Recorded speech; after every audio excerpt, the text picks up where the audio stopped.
All right, boys. One more out of town show here before get back to Phoenix.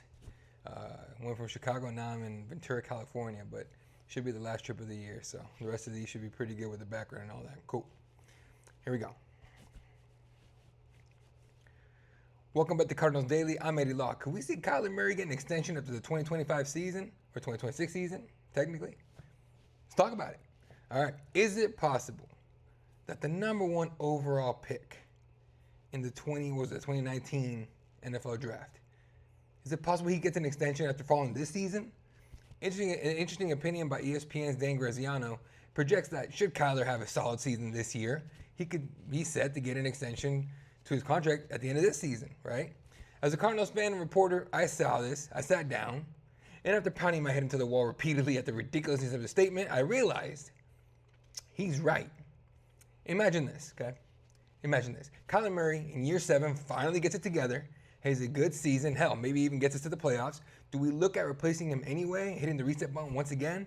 Or do we roll the dice with Kyler Murray the same way the Vikings kept it going with Kirk Cousins, Joey Harrington with the Lions, who started 55 games for them? Maybe. Now, Kyler's already been with the Cardinals longer than those guys were with those teams. Kyler's here for 7 years. I believe Joey was like 4 years through 5 years. Kirk, I want to say was 5 or 6, can't remember, but either way, he's the longest tenured Cardinal, I believe, at this point on this team, right? One of the last remaining Steve Keim guys. But the point stands. When it seemed like the team was done with guys like Kirk and all them, they would just pull off a solid season, and they would keep their job in the roster spot. Kind of like Ryan Fitzpatrick-ish, except Ryan did with the entire NFL. He went on different teams. Now, is it's I don't think it's likely that it happens, honestly, that Kyler has suddenly gets it 7 years in, right? I really don't think it's going to happen, right? He's definitely better than a lot of quarterbacks in this league. Argue with the wall on that one. I will take him over a handful of the quarterbacks in this league any day, especially a lot of the backups. But starters-wise, definitely he's better than a lot of them, right? But that's another discussion and probably argument for another day. But he has yet to live up to being the number one draft pick, right? If it doesn't improve and we totally eat it this season, I don't see how the Cardinals can pass up on drafting a guy like Texas's Archie or Arch Manning, or even Arizona State's Sam Levitt. As far as free agent quarterbacks go, like who could come in and replace Kyler? Nobody. There is nobody that's going to be a free agent at the end of this season or even next season that we could be like, that's the guy, that's our starter. We get him. We're going to the playoffs. There's not one, right? Like, okay, let's look at certain guys. Joe Flacco, right, with the Browns. Is he likely to stay with the Browns next season? No. That quarterback room has more options than the hottest chick in high school, 100%, right? Joe Flacco will probably be gone there. Could we cut Kyler, eat that $60 million, which would be insane, right? I think it's like $58 million of just dead money. Could we cut him and bring in Joe Flacco to be some kind of like a bridge to the next quarterback? Could, right? We could go with Joe until we draft a guy, or we draft a guy to sit behind Joe and build him up. It could happen, but nobody in the history of ever has ever accused Michael Bidwill, the owner of the Cardinals, of spending big money on anybody. I mean, not really. Like, he's throwing money here and there, sure, right? But again, I'll keep going back to the example. Lamar Jackson was a free agent, and we didn't even look at him, which to me was stupid because he's got multiple MVPs now. So what I think is going to happen, I agree with Dan. If Kyler has a solid season and we even sniff the playoffs, there's a good chance we extend him. If we make the playoffs, unless the Cardinals have a rookie quarterback they refuse to pass on, or a free agent quarterback, which who knows who that would be, that they think could be the guy, he's absolutely going to get extended. He will be a Cardinal for a few more years at least. At the end of the day, it's in Kyler's hands. Cutting him at the end of the season, regardless of how it goes, is a non-starter in my opinion, because the Cardinals will have to eat like $57 to $58 million in dead money for the season after, and then to pay him to not play. And to pay him to play against us, honestly, he's going to sign with somebody, would be silly, right? We've done a lot of stupid things in Arizona, right? That would be one of the dumber ones. So let's keep an eye on the situation here. Again, if Kyler has a good season, we're going to extend him. If he has a decent season, probably going to extend him. We'll have to wait and see on that one. All right, moving on. Did you guys realize something I hadn't noticed until today, right? Because I actually looked at the personnel and all that. I didn't realize Jonathan Gannon, head coach Jonathan Gannon, did not have his actual coordinators calling the plays against the Broncos. It was offensive coordinator Drew Petzing and defensive coordinator Nick Rallis. They got the night off. Cornerbacks coach Ryan Smith called the defense, and wide receivers coach Drew Terrell called the offense. Looks like Jonathan Gannon is trying to develop players and coaches on this team, which is refreshing to see in more ways than one. JG could be helping those guys prepare to move on to other coordinator positions in other teams in the league, or, which I think is more likely, see what he has in terms of assistants and all that. Guys that can maybe take over those roles. Should Petzing or Rallis or both kind of eat it this year or this season or next season, or move on to other teams. It's really an interesting move. I do like it. It could also be some gamesmanship on JG's part to throw off opponents. Who knows? But it's fun to see the method behind the madness. Now, I would like to think that JG is really helping these guys out, to get experience and all that, see what he has, and be ready to replace one of our coordinators, because we've seen a lot of weird stuff from our coordinators that we have right now. So I would not be against him developing these guys, take over these coordinators that we have now, and become coordinators themselves. But we'll see what happens. All right. Oh, boy. All right. Last preseason game of the year is upon us as the Cardinals welcome the Raiders to the State Farm Stadium this Saturday night. What to watch for besides fights in the stands and annoying Raider fans screaming Raiders on their way to another embarrassing season? I kid, sort of. It's unlikely we see the starters on the field against Las Vegas, although I would like to see Kyler in the offense out there for at least one drive, maybe two. At this point, the starters have been on the field together for a couple drives, plenty of practices, especially the one against the Broncos. Maybe Gannon thinks they're good to go. I don't think they are, but maybe Gannon believes he's seen enough, right? For the Raiders, what to watch for.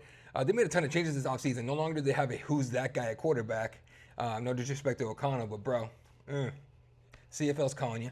They now have one of the better game managers in the game in Geno Smith as a starter. Because remember, Geno Smith got drafted really high by the New York Jets because he threw like 7 or 8 touchdowns in a college game for West Virginia.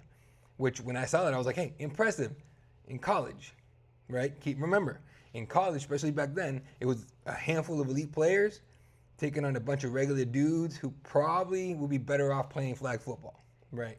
But regardless, had a great game, got in there, and got drafted like top. I know it was like top 10, I believe. So he's one of the better game managers in the game for sure, right? He's their starter now, and of course they have a Super Bowl winning coach who has experience with Geno Smith. And killing college programs, and 100-year-old Pete Carroll. So, most of all, can the Cardinals contain rookie running back Ashton Jeanty? In their first preseason game, Jeanty was stalled, stopped, beat up, embarrassed, carrying the ball 3 times for -1 yards in a 23-23 tie. Ties are gross. They're just gross. No ties, please. Then he, to his credit, turned it up against the Niners, carrying 7 times for 33 yards and a score. Nothing mind-blowing, but some of the plays were really nice. You saw some of the things that made him a high draft pick for the Raiders, of course, and a guy that a lot of people argue should have won the Heisman at Boise State. I was not one of those. I thought his strength of schedule and the guys he played against were at best. So, he turned it up. He looked good. Now, against the Cardinals, can he keep that up? He'll have some hungry backups looking to grab their roster spots for the regular season, so he may be in for some tough running for sure. What do I want to see? I want to see our backups put up solid numbers on offense. For the love of the football gods, just play Jacoby Brissett the entire game. I mean, you could give Clayton Tune a chance to redeem himself, but man, last week was so bad. I think people would just skip the game if they found out he was going to play most of the game. It would just be bad. It would be hard to watch. On defense, let's see our pack linebacker room make some plays against Jeanty. And in the corners, Will Johnson needs to have a solid game to continue to build experience heading into week 1. I still believe he's going to be a starter. I still believe he's going to be one of the better corners to come out of this draft, and not the best corner to come out of this draft. I still believe he's going to be a superstar. Has he had a kind of a up and down preseason? Absolutely. But coming off injury, not lack of experience, but not being able to finish, I guess, the off season healthy, right? He comes into camp healthy and looking good and all that, but he's still a little bit behind the 8 ball. So he needs to have a bit more experience, a bit more, show us a little bit more to show us that, hey, I'm ready to be the starter week 1. All right, our hot take of the day. Nastiness is required. Former Arizona Wildcats basketball coach Sean Miller said that in an interview one time, saying nastiness is required. Okay, and that's in basketball. Cut day's coming up, man. We have to trim this roster to 53 guys. 46 are active on game days, 7 are inactive, and 16 guys are in the practice squad. Now, practice squad guys can be stolen away by any other team, so you can't count on keeping those guys. But we need to have the guys on our active roster be the guys. Now, what do I mean by the guys? I'm done with the nice guys. I'm done with polite guys, the safe guys. The gridiron is not a safe space, okay? All due respect to Steve Nash, former point guard of the Phoenix Suns. Super nice guy, super good guy, cool guy, incredibly talented, incredibly hard, hard competitor. Just a nice guy, right? And so I'm done with guys like that. We need nasty guys on this team. We're going to need guys who are literally willing to tear others apart to win. I'm tired of being the team known for a lack of toughness. Look at the legendary teams of the past, the Iron Curtain and the Steelers. Hell, you don't have to look that far back. The 2010 Steelers, they forced the league to change the rules, all right? The Seattle Legion of Boom, Cam Chancellor, Richard Sherman, Earl Thomas. You think they cared about hurting someone else, someone on the other team? Hell no. If you guys remember, Earl Thomas, who was having issues with the Seattle Seahawks, was injured his last game as a Seahawk at State Farm Stadium, and he turned to his own team and just flipped off. It was to Pete Carroll, and the GM and all that. But it was to Pete Carroll, big middle finger. You think he cared about hurting a Cardinal or anybody else in the league? Hell no. Did James Harrison, Ryan Clark, Troy Polamalu, Jack Lambert, Joe Green, you think they cared about putting someone out for the season? No way. I've had enough of the nice cards. Aside from Buda Baker and James Conner, it seems like most of our players have that nice guy feel, and I'm sick of it. I'm tired of it. We need badasses on this team. Guys who will try to take other dudes out of games. I know, sportsmanship and all that, and it's a game and taking care of each other, but man, I'm just sick of it.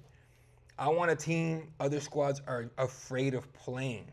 I want a team where we have guys that if they hit you, right, you're not worried about, is he going to be easy hurt right there. You're worried about them missing weeks in games, okay?